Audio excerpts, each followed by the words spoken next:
autre visite, celle du sous-préfet de Pointe-à-Pitre qui effectue son tour des communes de Guadeloupe pour y cibler des interventions de l'État.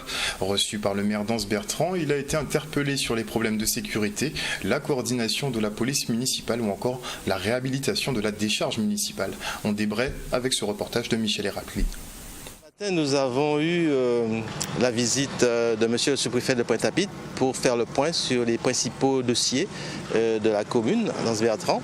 Et nous avons effectivement parlé des problèmes de sécurité, parce que vous savez c'est l'actualité, des mesures à prendre, des adaptations à mettre en place, notamment avec notre police municipale. Nous avons aussi évoqué les projets d'investissement, notamment la réhabilitation de la décharge municipale où le dossier de financement est pratiquement bouclé. Il reste juste 75 000 € de fonds européens à trouver.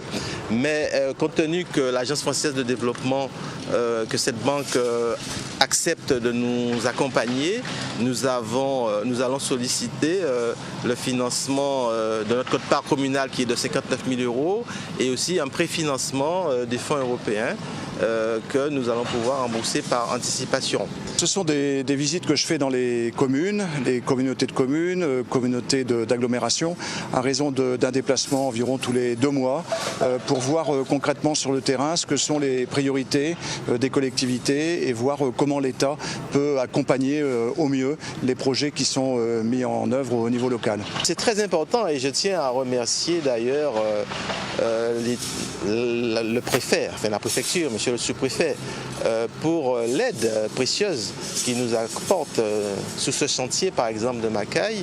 Les fonds exceptionnels d'investissement, c'est 1 800 000 € et le fonds naturel de prévention des risques sismiques de l'État, c'est 1,5 million. Donc vous voyez, l'État, sous ce chantier de Macaille, apporte 3,3 millions.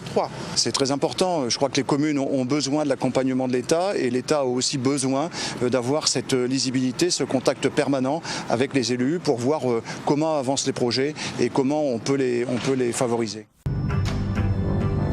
Outremernews.fr, site d'information actualisé 24 h sur 24, 7 jours sur 7.